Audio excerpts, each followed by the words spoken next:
Muy buenas noches, señoras y señores, muchísimas gracias por estar este miércoles con nosotros. Y además les voy a aconsejar una cosa: no se levanten de sus asientos, porque esta entrevista que voy a tener yo con el invitado de esta noche, que paso a presentarles dentro de un minuto, no crean que es fácil y que es muy frecuente que aparezcan en los medios de comunicación, así 1 hora y 5, 1 hora y 10 de entrevista para desgranar un poco todo su programa. Uy, eso es muy difícil que lo encuentren ustedes. Los motivos, pues miren, yo no se los voy a explicar, porque los conocen ustedes mejor que yo. Ustedes son infinitamente más listos que todos nosotros, por lo tanto, yo sé perfectamente que su juicio es el apropiado. Pero ya verán, cuando presente precisamente al invitado, cómo me dirán: es verdad, es que esto no lo solemos ver en los medios de comunicación. ¿Qué pasa? ¿Pero qué pasa? ¿Pero no vivimos en un país democrático? Bueno, eso se dice, pero bueno, un país democrático, fíjense ustedes, cuando se habla de cortes de sanitarios, de no sé qué, de cordones, de no pactar, pero esto, ¿qué estamos hablando? ¿Un país democrático? Bueno, ustedes también lo saben muchísimo mejor que yo. Vamos a hablar de Vox, ya se lo imaginaban, ¿verdad? Bueno, vamos a hablar de Vox. Nos vamos a situar en un momento que es 2011-2016. 2011, Mariano Rajoy gana las elecciones generales con una mayoría amplísima. Lleva un compromiso en su programa, un compromiso que va a abarcar todo lo demás, y es el echar abajo la nefasta política de José Luis Rodríguez Zapatero. Con ese guiño a la ciudadanía consigue una amplísima mayoría absoluta, 2011 al 2016. Bien, Vox se funda en el 2013, en diciembre del 2013, y tras unos años un poco, bueno, perfilándose, donde sus gentes iban incluso encima de un cajón desastre que se ponían ahí a predicar, casi como el pobre de San Juan en el desierto. Bueno, pues de repente, sorpresivamente, el 2 de diciembre de 2018 entran en el Parlamento andaluz nada más y nada menos que con 12 diputados. Es un número excepcional.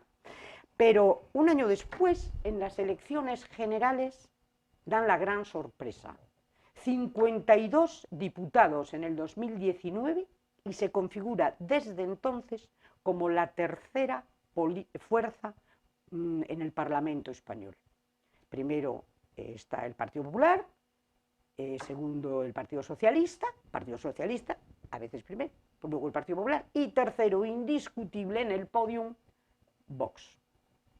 Bien, ¿qué es Vox? Vamos a hablar esta noche largo y tendido.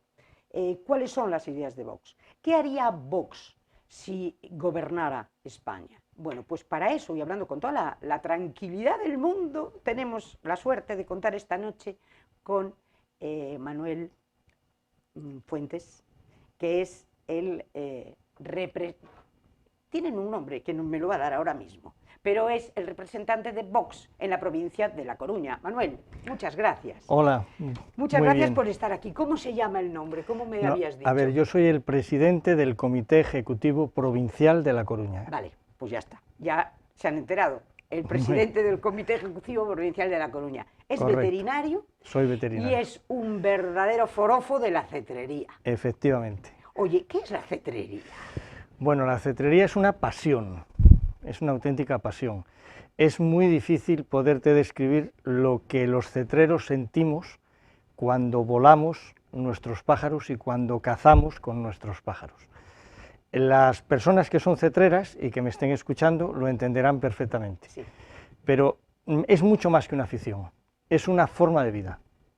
No me digas, o sea, tú te pones aquí el maravilloso halcón, o Sí, cómo bueno, es, yo, porque yo, eso es muy bonito esto. yo tengo una hembra de Azor que se llama Malasaña.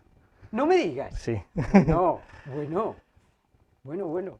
Y estás apasionado con esa... totalmente, ¿Tan apasionado totalmente. con eso como con la política? Bueno, fíjate, yo nunca he sido político, ahora me he metido en el mundo de la política y yo siempre digo lo mismo, porque la gente cuando me conoce me dice, pero ¿y tú qué haces aquí en este mundo de la política, que tienes tu vida económicamente resuelta? ¿Quién te manda a ti meterte en estos fregados? Y yo siempre digo lo mismo, yo me metí en política porque la política se metió conmigo.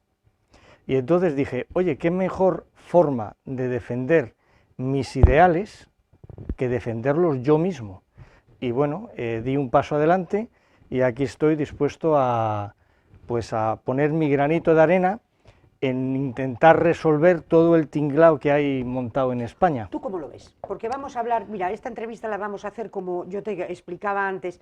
Primero vamos a hablar de España y luego, vamos, de lo que es España y su gobierno y todo lo que nos está pasando. Y luego vamos a hablar de Europa y, por supuesto, de Galicia. Hombre, o sea, claro. tenemos tiempo para hablar de las tres cosas. Muy bien. Empezamos por España. ¿Cómo ves tú la situación actual o cómo era la situación en el momento en que tú te incorporas a Vox? ¿Qué es lo que ves? Pues mira, yo me incorporo a Vox simplemente porque me di cuenta que se estaba todo como desgajando, en todos los sentidos.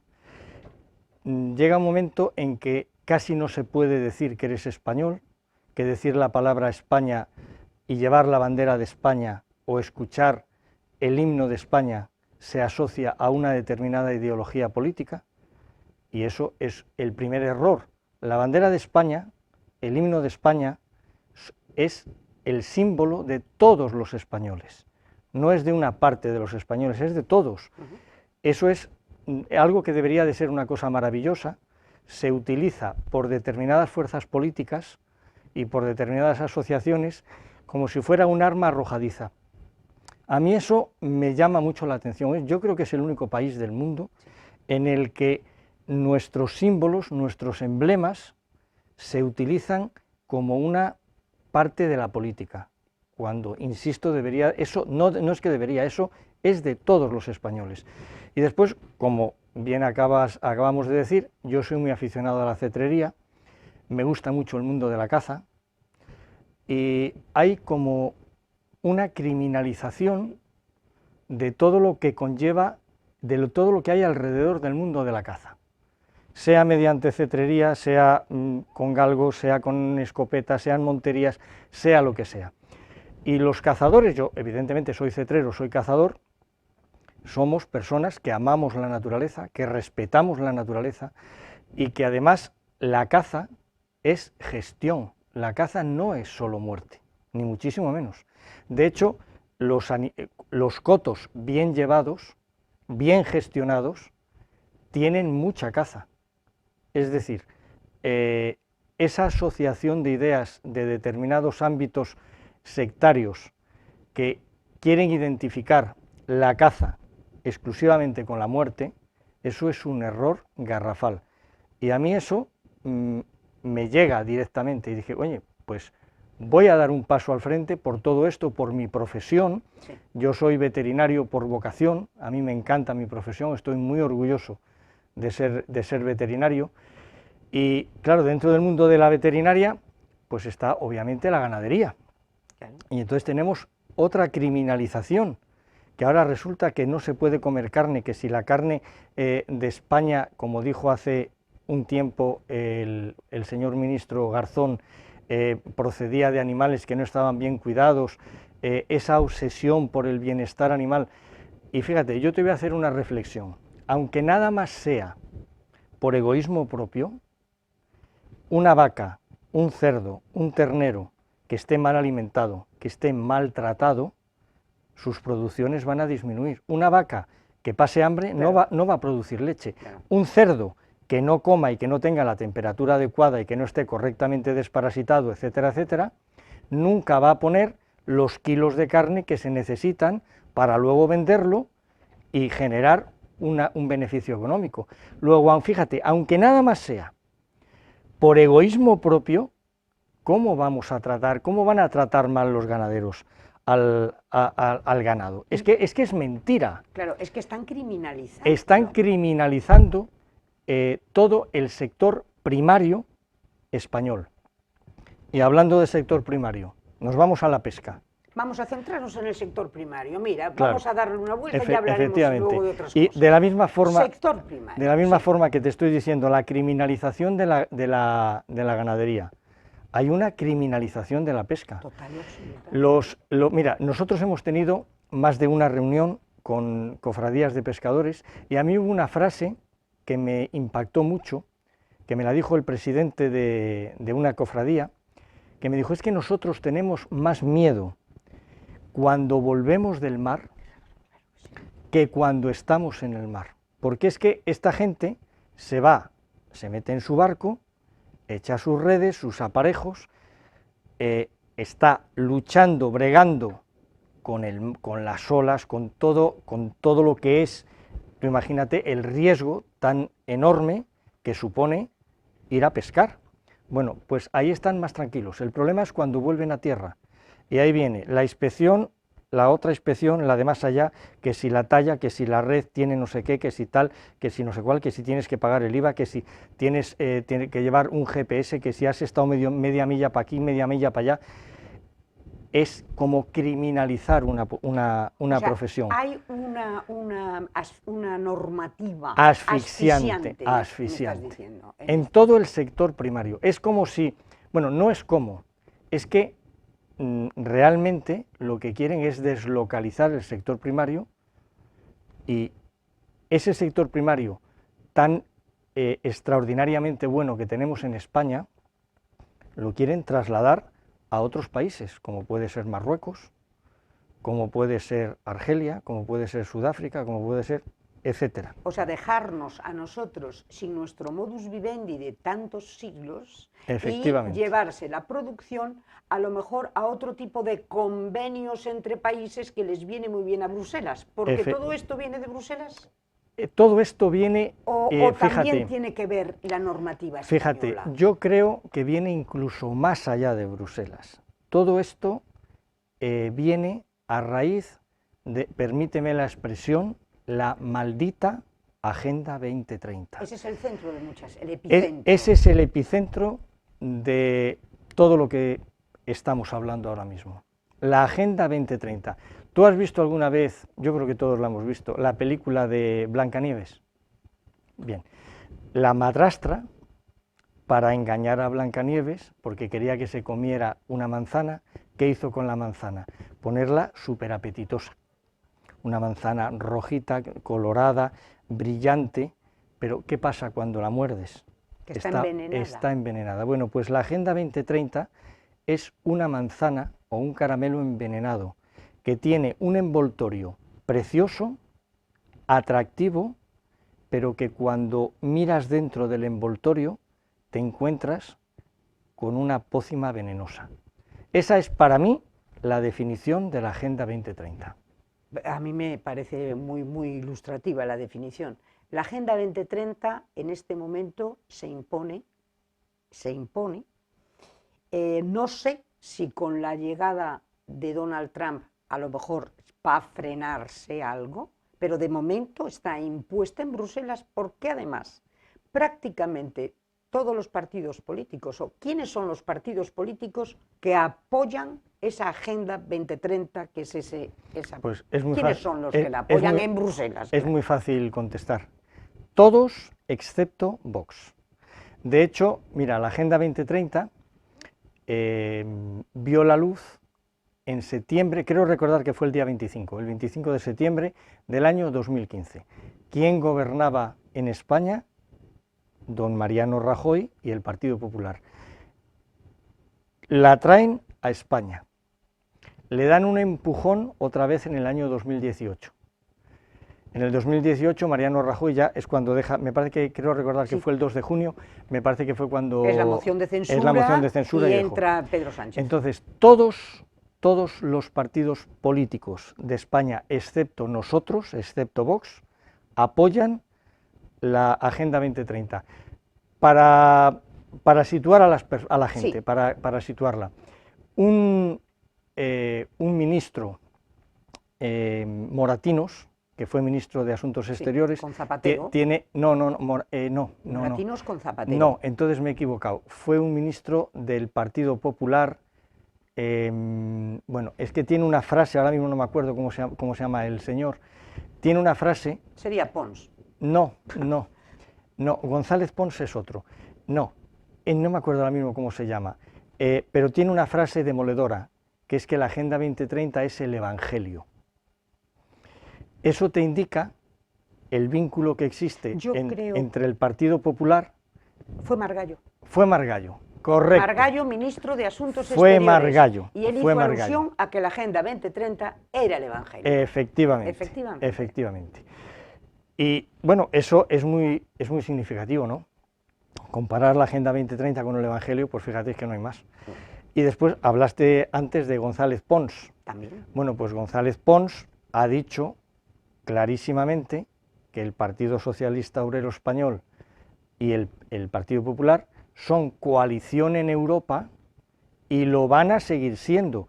Por eso votan el 90% de las veces lo mismo. ¿Y qué hay detrás de todo eso? La Agenda 2030, el Pacto Verde Europeo, la ley de la naturaleza, de regeneración de la naturaleza, todo eso es lo mismo. ¿Y qué hay detrás de todo esto? El machaque del cambio climático, la descarbonización, los plásticos.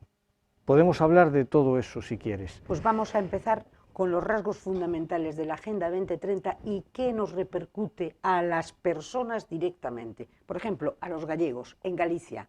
¿Qué supone la implantación de esa Agenda 2030 o del Pacto Verde? Pues mira, la implantación de la Agenda 2030, así directamente, lo primero que una de las cosas que todos estamos escuchando es el diésel. Vamos a ir a lo gordo, sí, al diésel, la criminalización del diésel. Tú si te fijas, es la criminalización de la caza, la criminalización del sector primario, la criminalización del diésel, es siempre buscar un enemigo y criminalizarlo para que la gente tenga claro que eso es malo. Algo que es bueno, vamos a convertirlo en malo. Ahora, en el año 2035, van a prohibir los motores de combustión diésel. Hace unos días hubo una opción que la propuso Vox, que era para erradicar esa prohibición, es decir, oye, que después del año 2035 siga habiendo motores diésel, porque ¿quién tiene un coche diésel? La gente normal, la gente que trabajamos. ¿Qué porcentaje de gente con un sueldo de 1.000, de 1.500 euros, de 2.000 euros tiene un cochazo eléctrico? ¿Cuánto cuesta un coche eléctrico y cuánto cuesta un diésel? Entonces, ¿a dónde queremos ir? Tú fíjate ahora, con el tema del apagón de hace unos días, tú imagínate que no hubiera diésel, porque la gente, ¿qué es lo primero que hizo? Oye, voy a ver si encuentro un generador para mantener mis cámaras frigoríficas, para mantener mi tienda, para mantener lo que sea. ¿Y los generadores eléctricos de qué están hechos? ¿Cómo funcionan? Funcionan con diésel. La gente, pero yo estoy seguro que estas cosas habrá muchas personas que se irán dando cuenta poco a poco. Y además, es más, fíjate, te voy a decir otra cosa. En Europa criminalizan el diésel, criminalizan las térmicas. Aquí, no solamente en Galicia, aquí en La Coruña, ¿en Puentes? Tenemos ahí, en Aspontes de García Rodríguez, se han cargado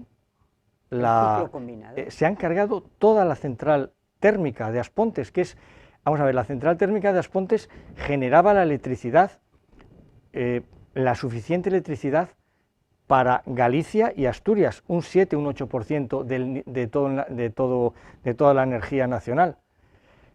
Teníamos otra térmica en Meirama, en Cerceda, la han dinamitado. Entonces, ¿a dónde queremos llegar con eso? ¿A dónde queremos llegar? Y yo a la gente le diría, vamos a ver, en nuestra casa, una familia totalmente normal. Todos tenemos microondas, nevera, una cocina de inducción o vitrocerámica, horno, todo es eléctrico. Entonces, si decimos energía nuclear, no. Térmicas, no. Pero en Marruecos sí, ¿eh? O sea, térmicas en España no, pero en Marruecos sí. Entonces, ¿eso cómo se puede mantener? ¿Con la dinamo de una bicicleta, como digo yo? Pues hombre, es complicado. Y claro, si después seguimos avanzando y vemos ahora la cantidad de placas solares que están poniendo donde hay plantados olivos centenarios que los están arrancando. ¿Por qué te cuento todo esto? Porque me has preguntado cómo afecta, a los ciudadanos, cómo afecta la Agenda 2030 de una forma tangible, de una forma palpable. Pues tú fíjate, en nuestro día a día, sin el diésel, la energía, el sector primario. Mira, yo no sé si tú te has fijado alguna vez. En Coruña, yo vivo a caballo entre Laracha y Coruña, estoy a caballo entre un sitio y otro, pero intentar comprar unas simples judías verdes, yo creo, bueno, las judías verdes, las patatas, el arroz, las lentejas, el pollo es un alimento básico. Yo le diría a los oyentes que intenten en Coruña comprar judías que no sean marroquíes, a ver si lo consiguen, porque yo no lo he conseguido. Todas las judías, bueno, lo de decir todas hay que tener mucho cuidado, pero porque, a ver, lo de todas, lo del siempre y nunca, eso no se puede decir, pero la inmensa mayoría de las judías, da igual que vayas al comercio que vayas, me da igual una gran superficie, otra gran superficie, un comercio más pequeño, un comercio más grande, quitando el comercio local, que claro, hay gente que lleva de su propia cosecha en los comercios, en el mercado local. ¿En lo que son las grandes superficies? Todo viene... Prácticamente, yo le diría a los oyentes que hagan la prueba, que vayan a coger un paquete de judías y que miren de dónde vienen. Y que miren a ver cuáles no son de Marruecos. Claro, todas estas cosas las impone Bruselas. Efectivamente. Todo lo impone Bruselas. Y hasta tú recordarás que hace cosa de 4 o 5 meses o 6 se habló del famoso contubernio en Bruselas de los lobbies que favorecían a todo lo que era marroquí y todo esto. Es decir, hay mucho problema, vamos, hay mucho jeta. Hay un intento clarísimo de deslocalización de todo el sector primario español y de la industria española, no solamente el sector primario, la industria española, para deslocalizarla a otras zonas del mundo. Porque yo digo una cosa, si las térmicas contaminan en Aspontes, también contaminarán en China, ¿no? Por supuesto, y también contaminarán en Marruecos. Pues no, parece ser que solamente contaminan en Aspontes. Esa deslocalización va a llevarnos hacia una pobreza. Totalmente. ¿Cuál es la alternativa de Vox para eso? Permíteme la frase, en 2030 no tendrás nada y serás feliz. Eso lo resume todo. La alternativa de Vox es una lucha frontal frente a la Agenda 2030, pero frontal, o sea, sin ningún tipo de resquicio. Y es que somos el único partido. Por eso el resto de fuerzas políticas nos demonizan hasta el extremo, nunca mejor dicho, pero es que cualquier cosa que dicen de nosotros es intentar sacar el microscopio electrónico para magnificar una microgota de agua nuestra. Esa es la definición perfecta. Entonces, ¿cómo es posible que todo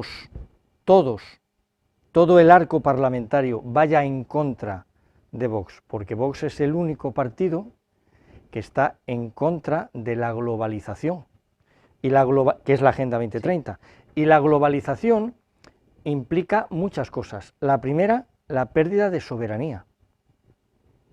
Es decir, España, los países, España, Francia, Portugal, Italia, etcétera, son países soberanos y cada vez se está cediendo más soberanía.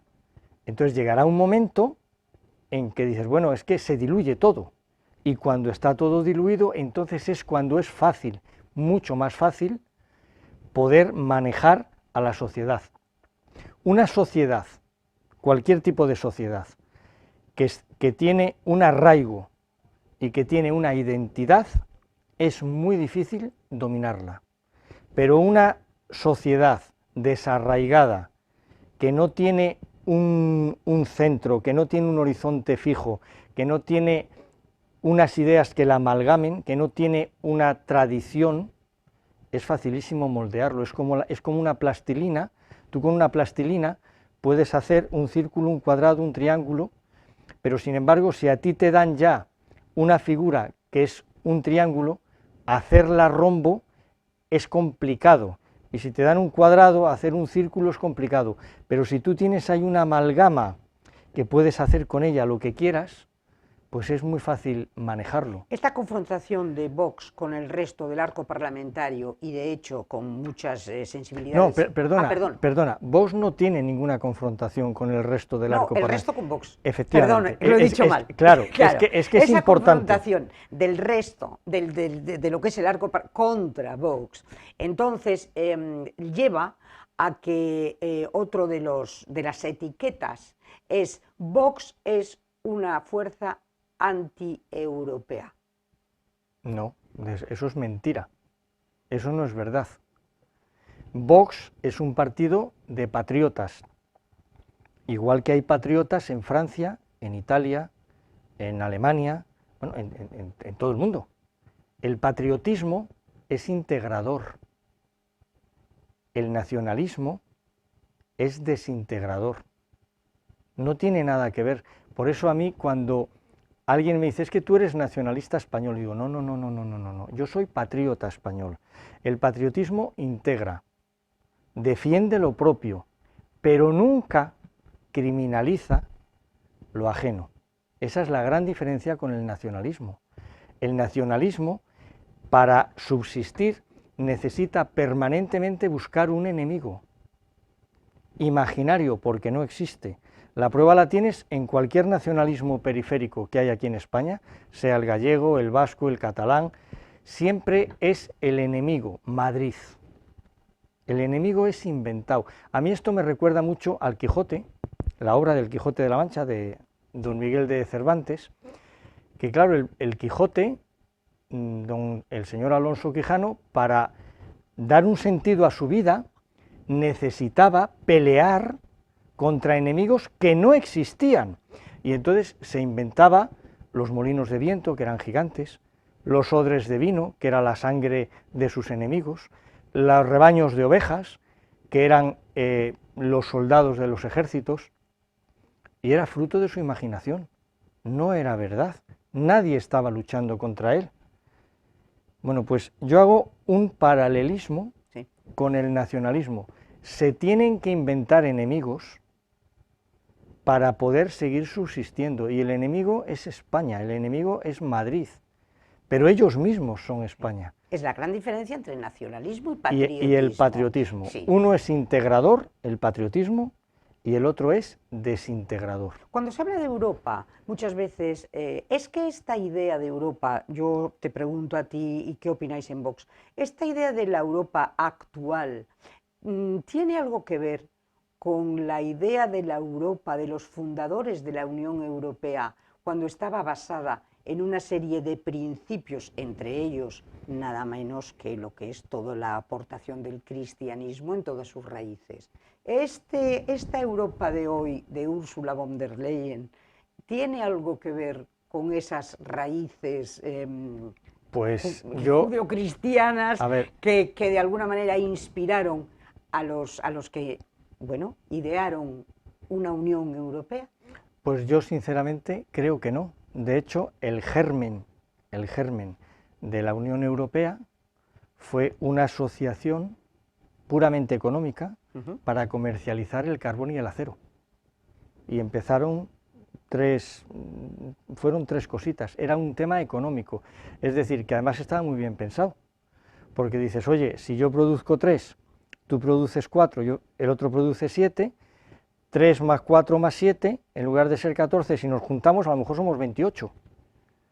Lo que pasa que eso después fue creciendo, alguien se debió de dar cuenta que ahí había mucha tela que cortar y ha ido degenerando totalmente. Y en Vox nadie está en contra de la Unión Europea, lo que estamos en contra es de la pérdida de soberanía de las naciones, de nuestra patria.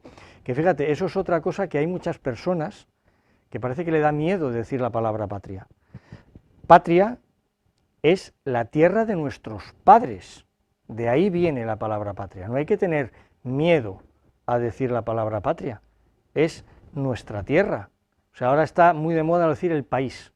Yo soy de este país, bueno, pues me parece muy bien lo de decir país, pero dejan que nadie nos criminalice por decir patria. Por decir patria y por ser patriotas, que insisto, es un concepto totalmente integrador. Es el partido en el que vosotros estáis adscritos en Europa. Patriots. El partido de los Patriots, que antes estabais en el de Giorgia Meloni, pero ahora es otro partido que, bueno, yo creo que se entienden bastante bien. Sí, perfectamente. Vamos a ver, los aliados que tiene Vox en Europa, yo creo que son conocidos por todos, porque además, como no tenemos nada que ocultar, pues se dice abiertamente.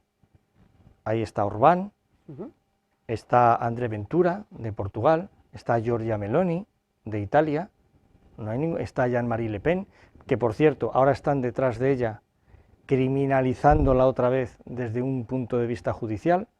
Bueno, pues esos son nuestros aliados.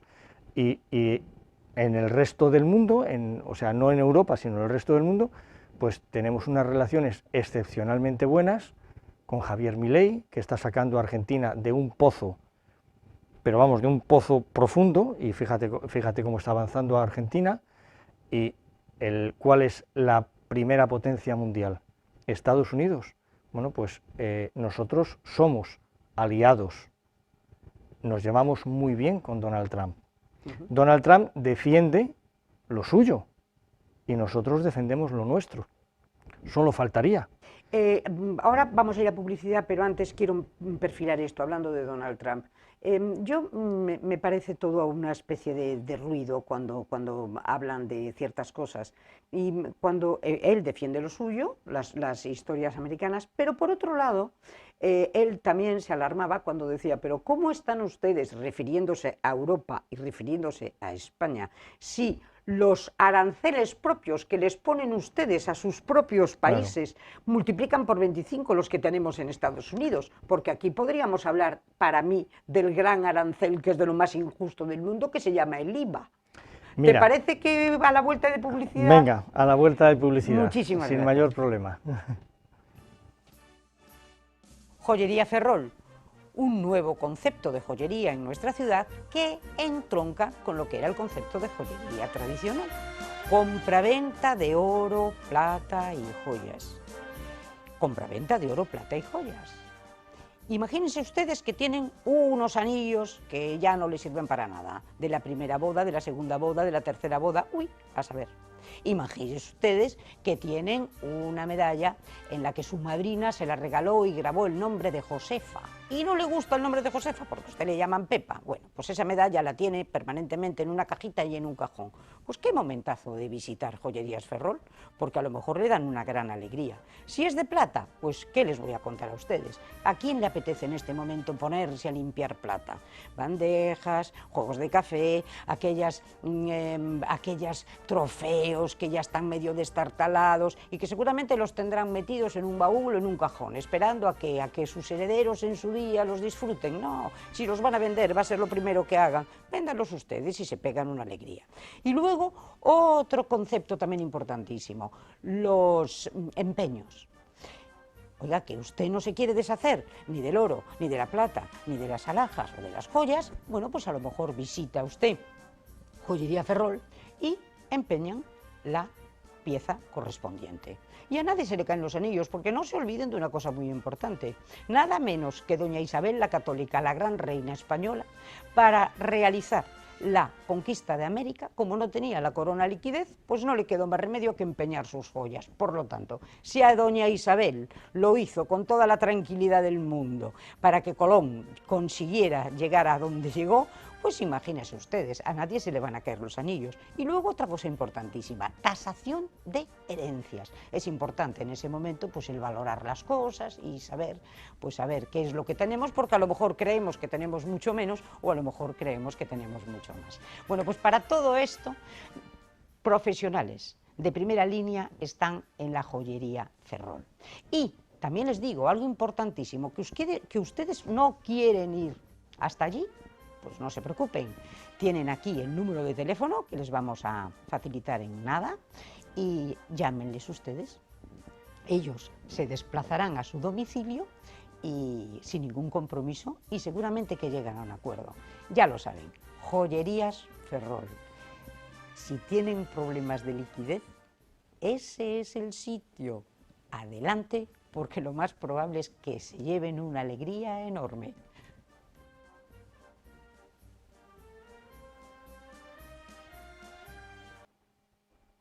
Bueno, de nuevo con ustedes estábamos hablando precisamente de los grandes aranceles que tenemos en la propia Europa y en la propia España, porque para mí no hay cosa más increíble que el IVA.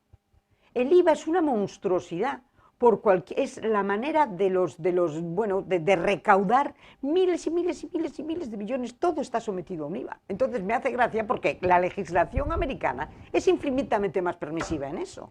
Entramos en los impuestos. Vosotros, por ejemplo, Vox, ¿qué modificaría? ¿Cómo entendéis la cuestión esta impositiva? Mira, el grado impositivo, el nivel impositivo que hay ahora mismo en España es asfixiante. No es que sea alto, es asfixiante. No es solamente el IVA, que lo es que después tienes el IRPF en cada nómina. Es que hay nóminas que el 25, el 30, incluso el 35% se lo queda directamente, ya son directamente impuestos. Eso es una auténtica aberración, pero es que después el tema del IVA, como tú muy bien has dicho, es que cada vez que vas a echar gasolina o te compras un pantalón, compras un litro de leche o compras un kilo de pollo, estás pagando impuestos. Claro. Entonces son impuestos sobre impuestos y otra vez impuestos. Y ya no te quiero decir el tema de los empresarios, que es un tema muy importante, el tejido empresarial que está también criminalizado. Tú fíjate hasta qué punto está criminalizado, que ahora mismo hay muy pocas personas que a los empresarios los llamen empresarios, se llaman emprendedores. ¿Pero por qué? ¿Pero por qué hay que llamar emprendedor? Que está bien, la palabra está bien, pero ¿por qué dejas de llamarlo empresario? Porque se ha criminalizado al empresario como una persona que se aprovecha del sudor y del trabajo de sus empleados. Es que eso no es verdad. Mira, yo te voy a dar un dato muy redondo, que seguro que nos están viendo cantidad de empresarios y cantidad de empleados. En España, de media, para que un empleado reciba 1.300 euros, el empresario tiene que poner 2.000. Claro. Ahí tienes 700 euros, pero fíjate la proporción. Sí. Es decir, ¿qué pasaría si al empleado, el empresario que se está jugando su dinero, tiene un riesgo enorme? Porque claro, el empresario vende, compra, tiene que invertir mucho dinero en investigación y a lo mejor hay un cliente que no le paga o le vienen maldadas y dice, bueno, pues a ver cómo tengo que aguantar yo aquí. Tiene unos riesgos. Tienen unos riesgos enormes, tienen unos riesgos enormes. ¿Cómo se puede criminalizar a un colectivo como es el empresarial, que está poniendo todo lo que tiene en juego para darle trabajo a empleados? Es que habría que hacerle un monumento y están persiguiéndolos. Yo he oído muchas veces, sobre todo en partidos que vienen del ala izquierda, es que hay que acabar con los ricos. No, no, lo que hay es que acabar con los pobres. O sea, ojalá en España fuéramos 38 millones de ricos. Yo no quiero que desaparezcan los ricos en España. Yo lo que quiero es que desaparezcan los pobres. que no haya pobres. Ojalá todos fuéramos ricos. Ojalá. Ojalá. Pero esa frase, hay que acabar con los ricos. No, no. Es que lo que pasa es que la izquierda vive de los pobres. Necesita generar pobreza para subsistir ella. Hay una frase, creo recordar, que era de Winston Churchill, que a mí me gusta mucho, que define el socialismo como el reparto equitativo de la miseria. Vamos a hacer a todos pobres, los tenemos todos dependientes de papá Estado, y entonces nosotros somos los amos, dueños y señores de todo el cotarro. Pues mira, no. No tengas nada y serás feliz. Efectivamente. Agenda 2030. Volvemos otra vez. Volvemos a quién inspiraría volvemos, la Agenda 2030. Volvemos otra vez Entonces, a lo mismo. Vox, ¿consideráis que el nivel impositivo es asfixiante? Es asfixiante. Y por supuesto cambiaríais ese nivel impositivo. Claro, lo rebajaríais. porque es que además... Lo mismo que el IBI, que no hablamos del IBI. Es que hay muchísimos el impuesto impuestos. más pero mira, terrible que Pero hay. mira, fíjate, al fin y al cabo, el Estado funciona como una familia, pero a lo grande, claro, a lo gigante. En una familia, esto si lo llevas al tramo familiar se entiende mucho mejor. Tú en una familia tienes unos ingresos y tienes unos gastos. Si tú en una familia ingresas 1.500 euros al mes, tú no puedes gastar 3.000. A lo mejor lo puedes gastar un mes, o 2, o 3, pero no permanentemente.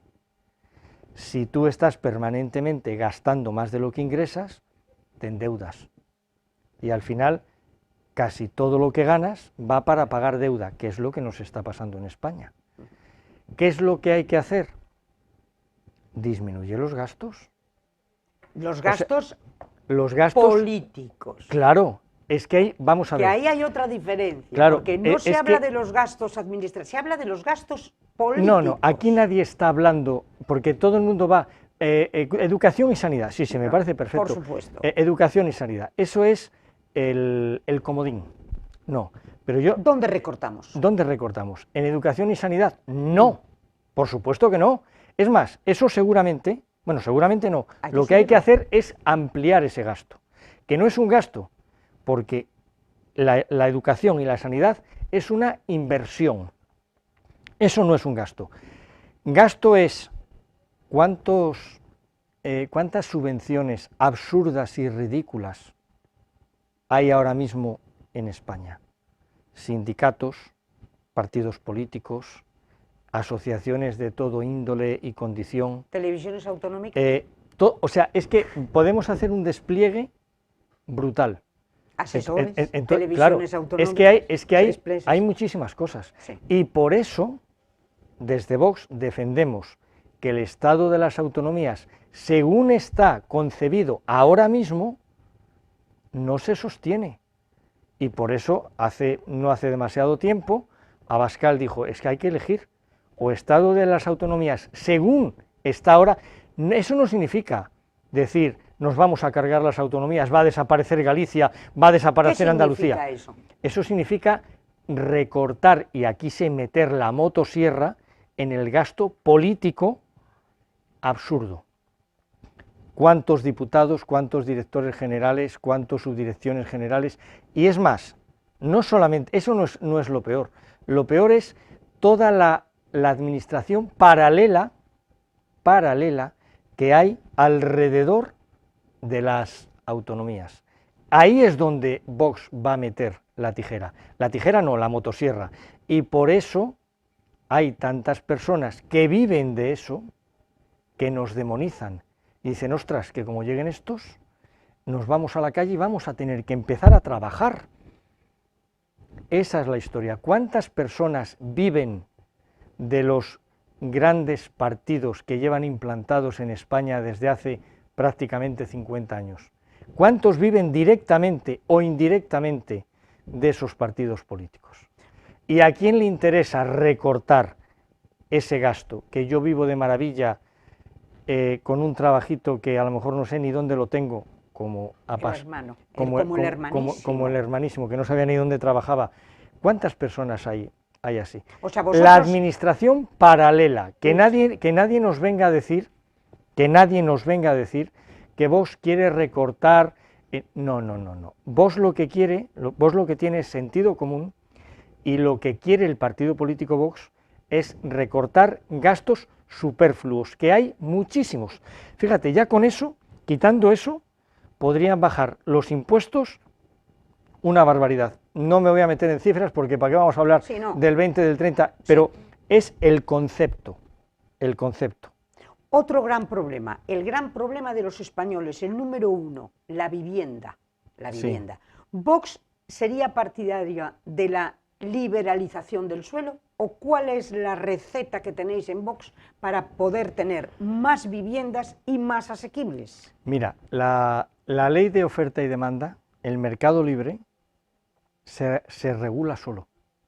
Lo que pasa es que hay que dejarlo. Lo que no puedes es tensionar, esa palabra que ahora está tan de moda, el mercado inmobiliario. Y lo que no puedes es sacar leyes como la que han sacado, que lo que favorecen es la ocupación, porque es que la favorecen, ponen en tela de juicio, la propiedad privada, y el tema de los alquileres está visto que en Europa no lo han arreglado. Tú párate a pensar, una persona normal, que tenga dos casas, ¿quién se arriesga a alquilar hoy en día su segunda casa? ¿Cuántas veces hemos oído, yo no lo alquilo, porque a ver quién se me mete dentro, luego no soy capaz de echarlo, pero no hace falta, me arrancan... ¿No haría falta una mayor construcción de viviendas? Hombre, en claro, este es que hay un déficit. Porque yo siempre he entendido, siempre, y lo he visto clarísimo, desde que se daba como instrumento en la propia Constitución, que ese instrumento de los ayuntamientos de poder de recalificar suelo, de liberalizar suelo, ellos de recalificarlo, era un instrumento tremendo en manos de los ayuntamientos que llevaba a la corrupción pura y dura. ¿Por qué? Porque tú recalificas a quien te interesa y cómo te interesa. Entonces, eso creo que es un cáncer que tiene España, la posibilidad de la recalificación. ¿Cómo veis vosotros esa liberalización del suelo? A ver, es que eso es una cosa de sentido común. Es que es de sentido común. Para mí sí, pero Claro, es que es de sentido común. Lo más caro, lo que más incrementa el precio de la vivienda es el suelo. Claro. O sea, es muy sencillo. Tú en el centro de La Coruña, en los cantones o en el ensanche, un piso vale muchísimo más que en Palavea. El mismo piso, con los mismos metros, claro, no tiene nada que ver. Estamos hablando a lo mejor de un piso que vale 2, 3 o 4 veces más. Claro. El problema es el suelo. Hace falta más viviendas, construir más viviendas. Hace falta más viviendas y hace falta seguridad jurídica.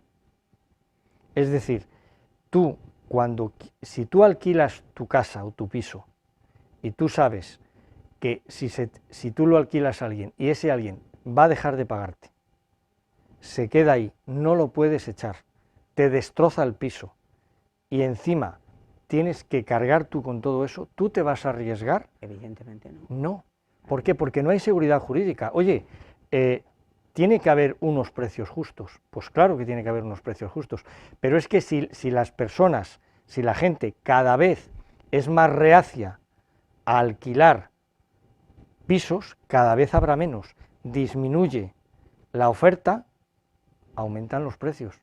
Es que es así de sencillo. Si ahora mismo en lugar de haber 1000 pisos de oferta, los retiras, claro, de 1000 pasamos a 50, pues los precios pero suben eso es como un la gravísimo problema que tiene ahora mismo todos nuestros compatriotas. Eso es un gran problema. Eso es un problema enorme. Es tremendo. Y tú fíjate el problema que hay con la ocupación. Tremendo. O sea, que se mete alguien en tu casa que es tuya y que no lo puedes echar. Eso lo variaríais también. Hombre, dime otra cosa. Por supuesto. Ley de la memoria histórica.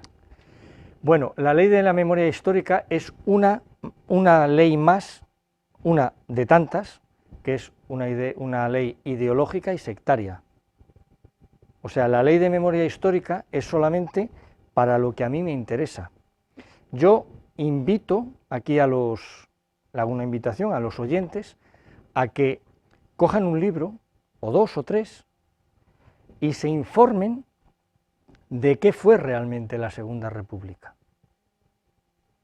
¿Quién gobernó en la Segunda República? Hay una idea generalizada de que la República es de izquierdas.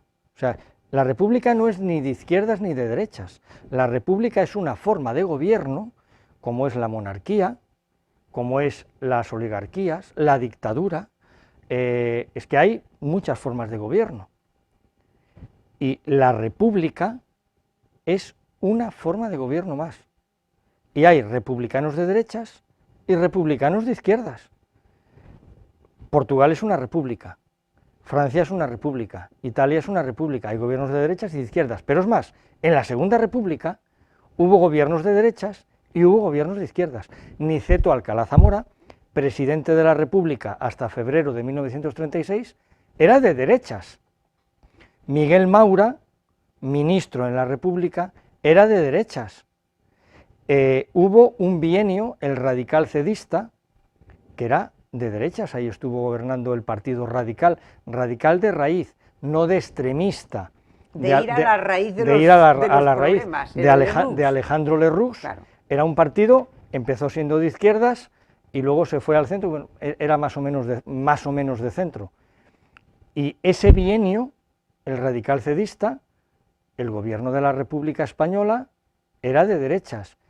Esto a lo mejor le sorprende a muchas personas, pero fíjate, hablando de memoria democrática, de la ley de memoria democrática y tal, como el Partido Socialista Obrero Español, el PSOE, perdió las elecciones y pasó a la oposición, se cabrearon y el 4 de octubre de 1934 dieron un golpe de Estado contra la República, el PSOE de Indalecio Prieto y del señor Largo Caballero, porque no habían ganado. Eso que la gente dice, no, fue la revolución de unos mineros de Asturias. No, no fue ninguna revolución de mineros, fue un golpe de Estado del PSOE. Y es que esto hay que decirlo, porque es la verdad. Y la gente tiene que leer libros, o debe de leer libros, e informarse. No tienen que creerse lo que yo le estoy diciendo, bajo ningún concepto. Que lo lean y que lo confronten, que digan, oye, he oído decir a Manuel Fuentes que el PSOE dio un golpe de Estado el 4 de octubre de 1934. Vamos a ver si es verdad o vamos a ver si es mentira. Que lo comprueben ellos mismos. Y luego, cuando se hace referencia por parte del PSOE y por parte del Partido Comunista, se hace referencia a la Segunda República, ellos se refieren al Frente Popular, que es el frente, que es la unión de PSOE y de comunistas y de izquierda y anarquistas, totalmente bajo el mandato de Rusia, porque pretendía hacer de España una segunda Cuba. Efectivamente. O sea que yo creo, pero lo que tú dices, que vayan a los libros. Pero ¿sabes lo que pasa? Que esto es historia y esto pertenece al pasado y ellos quieren revivirlo. Pero es que revivir esto, hablar de esto sería una cosa anacrónica. Vamos a dejarlo ahí porque ya nos estamos acercando al final. Sí. Y yo no quiero en este momento dejar dos cosas muy importantes. La primera, ¿por qué Vox no consigue entrar? Porque de momento se quedó a las puertas. En las anteriores elecciones autonómicas fuisteis la cuarta fuerza por delante de la suma de Sumar y de Podemos. Os quedasteis ahí. Sí. Pero las encuestas os dan este año que si hubiera elecciones autonómicas podríais conseguir 2 diputados en el Parlamento de Galicia. Dos cosas así, apuntes. Primero, idioma gallego. Sí. Segundo, ¿qué aportaría Vox en San Caetano? Pois mira, alégrome moito que me pouche falar en galego porque acabas de preguntarme polo noso idioma, polo idioma galego. Nós temos 2 idiomas, o español máis o galego. Hai moita xente que está dicindo por aí que Vox está en contra do galego, está en contra de Galicia, está en contra do catalán, de Cataluña. É todo falso. Nós temos a inmensa sorte de vivir nunha comunidade autónoma que temos 2 idiomas. E vouche dicir o que pensa Vox e o que pensamos a xente de Vox do galego. O galego é un patrimonio o mellor patrimonio que ten non solamente os galegos, é un patrimonio de todos os españois. O galego é tan español como a Catedral de Burgos ou o Acueducto de Segovia. E todos temos o deber de defendelo e usalo, o dereito a usalo, non o deber de usalo, o dereito de usalo, pero nunca impoñelo.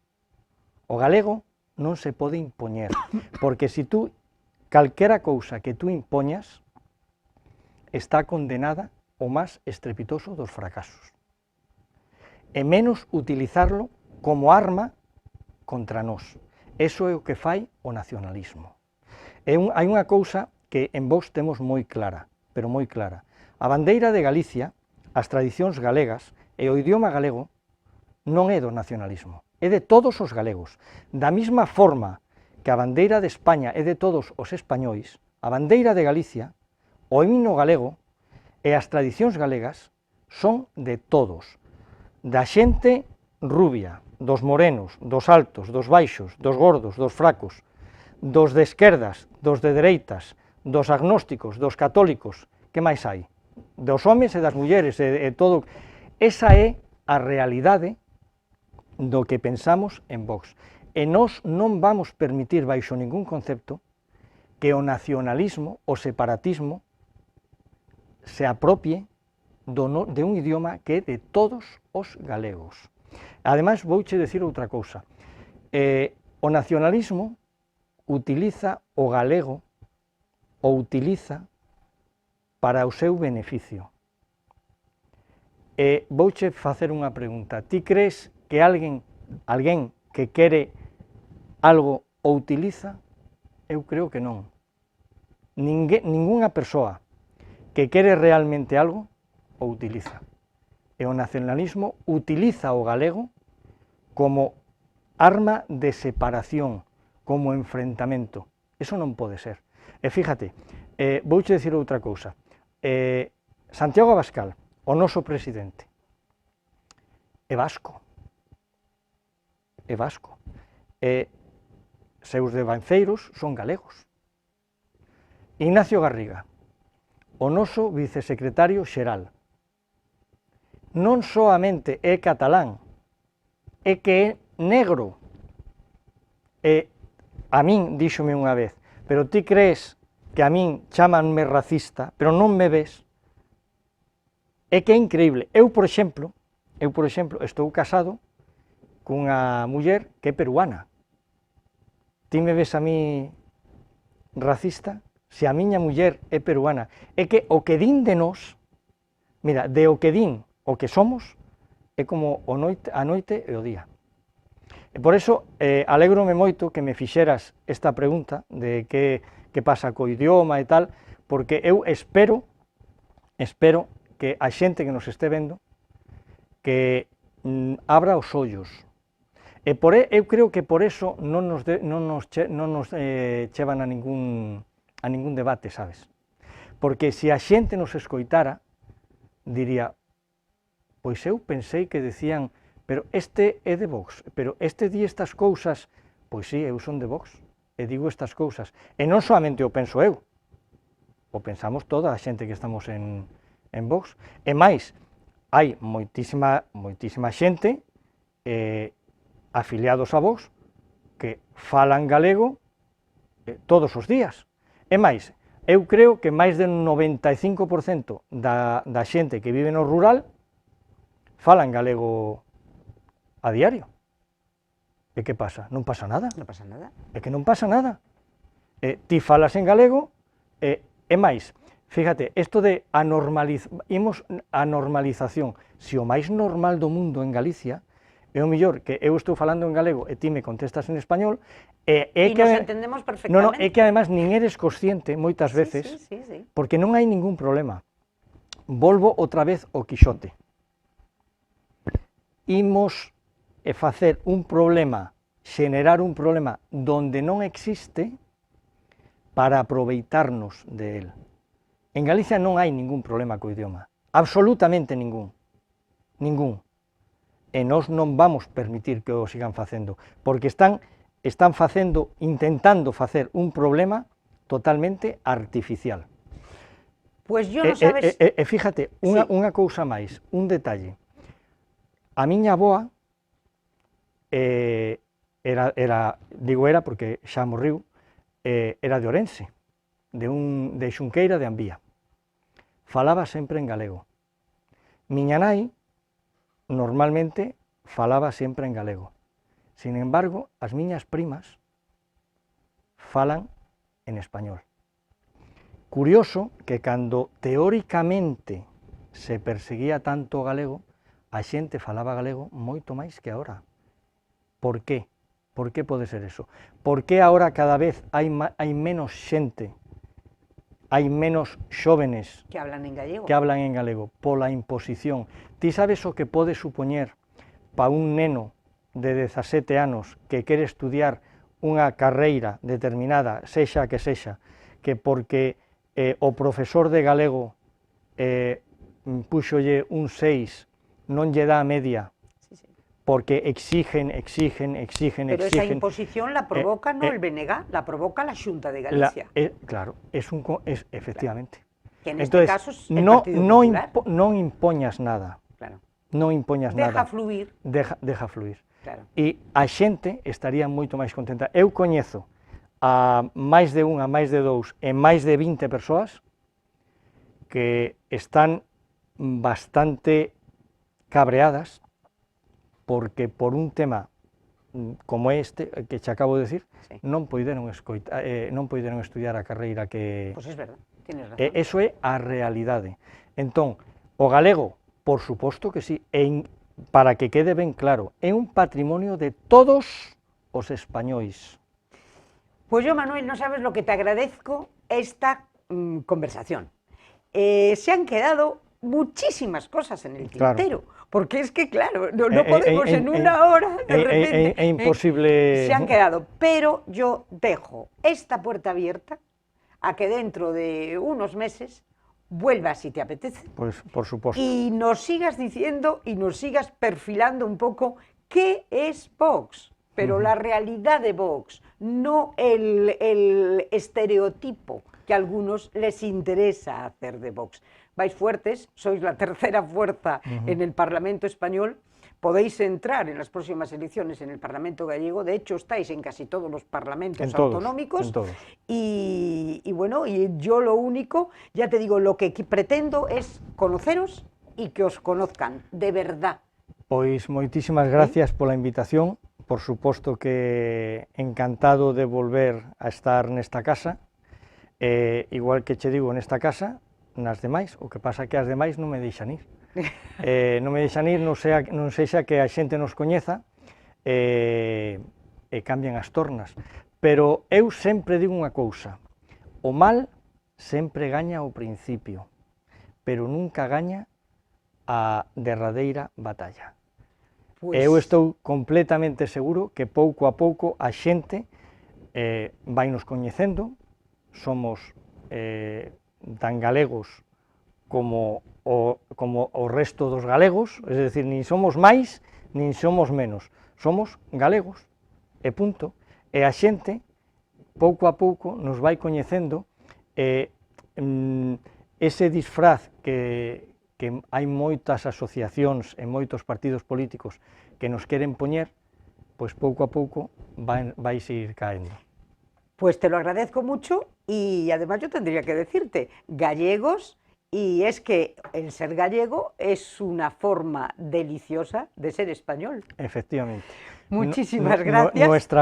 Nuestra forma de ser españoles es ser gallegos. Pues muchísimas gracias.